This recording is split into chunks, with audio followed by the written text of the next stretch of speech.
বিসমিল্লাহির রহমানির রহিম। আসসালামু আলাইকুম প্রিয় শিক্ষার্থী বন্ধুরা, আপনারা আশা করি আল্লাহর রহমতে ভালো আছেন এবং সুস্থ আছেন। আমি একটু অসুস্থ হয়ে গেছি খুবই, এবং আমার ঠান্ডা লেগেছে আর কি। তো তো সেই অবস্থা, তারপরেও আমি ক্লাস নেওয়ার চেষ্টা করছি। আপনারা আমাদের সঙ্গে থাকবেন অবশ্যই, এবং আমাদের পেজটাকে অবশ্যই আপনারা ফলো করবেন এবং ভিডিওগুলো শেয়ার করে দেবেন। আমাদের যারা ইকোনমিক্স ফার্স্ট ইয়ারে আছেন, বা আমাদের যারা একাদশ শ্রেণীতে আছেন, বা আমাদের যারা ডিগ্রি ফার্স্ট ইয়ারে আছেন, তাদের যে ব্যষ্টিক অর্থনীতি, ঠিক আছে, তাদের কি ব্যষ্টিক অর্থনীতি, ওকে, তাদের ব্যষ্টিক অর্থনীতির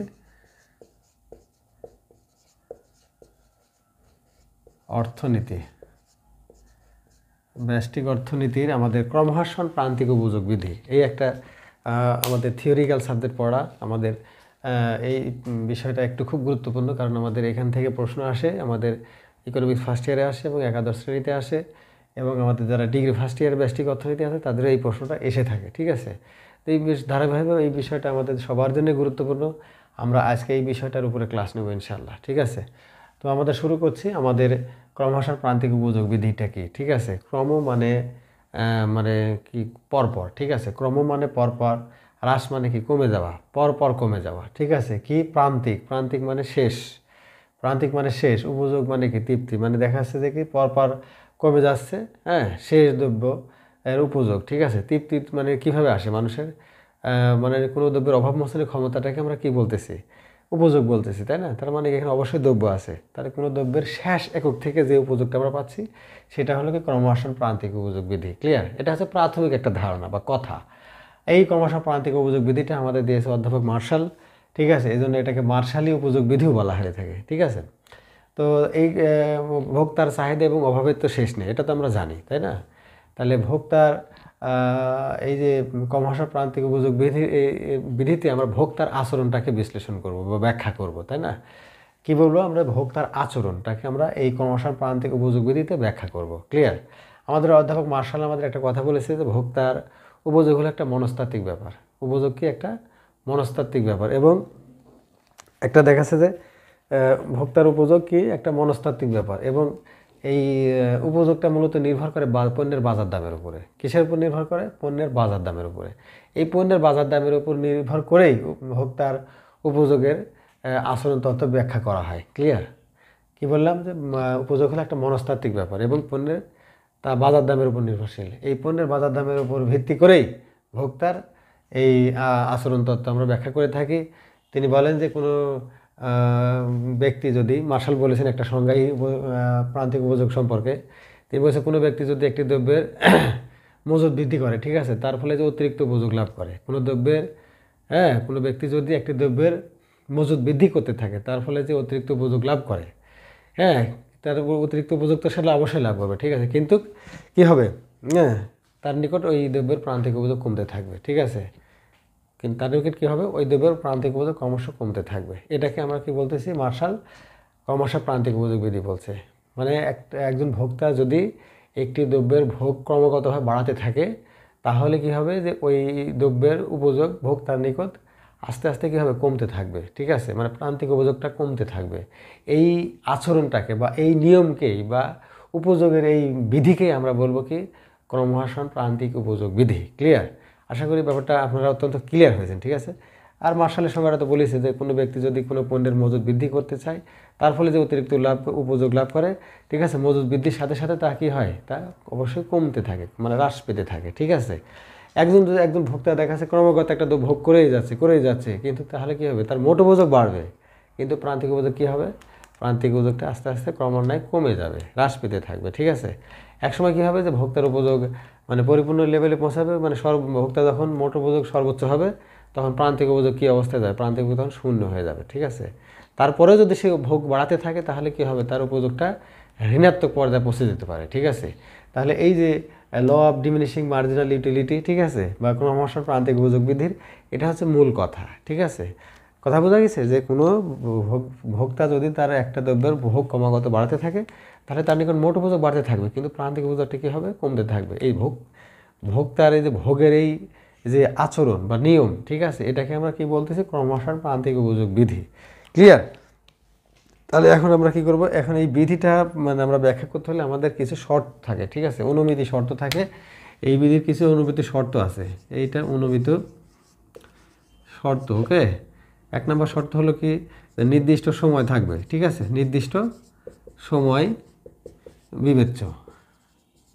2 নম্বর শর্ত হলো ভোক্তার আয়, রুচি, অভ্যাস স্থির থাকবে, ঠিক আছে, স্থির। 3 নম্বর হলো ভোক্তার আচরণ যুক্তিশীল থাকতে হবে, ভোক্তার আচরণ যুক্তিশীল। ওকে, 4 নম্বরে হলো ধরুন অর্থের প্রান্তিক উপযোগ স্থির, অর্থের প্রান্তিক উপযোগ স্থির। 5 নম্বর হলো উপযোগ অর্থের মাধ্যমে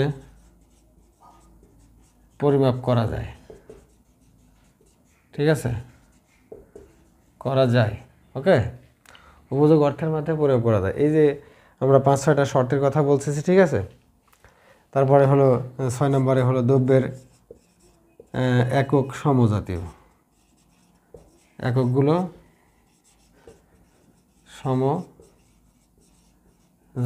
ওকে, এই যে 5টা-6টা পয়েন্ট আছে, এই শর্তগুলো যদি স্থির থাকে তবেই মাত্র দেখা যাচ্ছে একটা দ্রব্য ক্রমাগতভাবে ভোগ করতে থাকলে ভোক্তার নিকট মোট উপযোগ বাড়বে, কিন্তু প্রান্তিক উপযোগটা কমতে থাকবে, ঠিক আছে। এই শর্তের যদি কোনোটার ব্যত্যয় ঘটে বা কোনো ব্যতিক্রম ঘটে, তাহলে ওই ভোক্তার নিকট প্রান্তিক উপযোগ মানে হ্রাস নাও পেতে পারে, ঠিক আছে, আবার বাড়তে পারে, ঠিক আছে। এই জন্য আমাদেরকে এই শর্তগুলো অবশ্যই আমাদের বিবেচনা করতে হবে। এই শর্তগুলো যদি স্থির থাকে তবে এই বিধি কার্যকর হবে, ঠিক আছে। এখন আমরা একটা সূত্র দিয়ে ব্যবহার করব, একটা সূত্রের মাধ্যমে আমরা বিষয়টা আরও ব্যাখ্যা করবো সুন্দর করে, ঠিক আছে। তাহলে আমরা এটা মুছে দিচ্ছি। এখন আপাতত আমরা একটা সূচিতে যাচ্ছি, আমরা একটা সূচি লিখি। ওকে, ধরুন আমের সংখ্যা, ধরুন কি আমের সংখ্যা, ঠিক আছে, 1 2 3 4 5 6। ওকে, ধরুন আমরা একটা দ্রব্যের 6টা একক আমরা ভোগ করেছি, ক্লিয়ার। তাহলে এখন আমরা মোট উপযোগ কত পাবো? ধরুন আমরা একটা সংখ্যা আমরা লিখি, আমরা ধরুন মোট উপযোগ, ঠিক আছে, মোট উপযোগ, এটাকে টিইউ লিখি, টিইউ মানে টোটাল ইউটিলিটি। ওকে, ধরুন প্রথম দ্রব্য থেকে আমি 40 টাকার উপযোগ পেয়েছি, দ্বিতীয় দ্রব্য থেকে আমি ধরুন 70 টাকার উপযোগ পেয়েছি, ঠিক আছে, 3 নম্বর দ্রব্য থেকে আমি ধরুন 80 টাকার উপযোগ পেয়েছি, ক্লিয়ার। 4 নম্বর দ্রব্য থেকে আমি ধরুন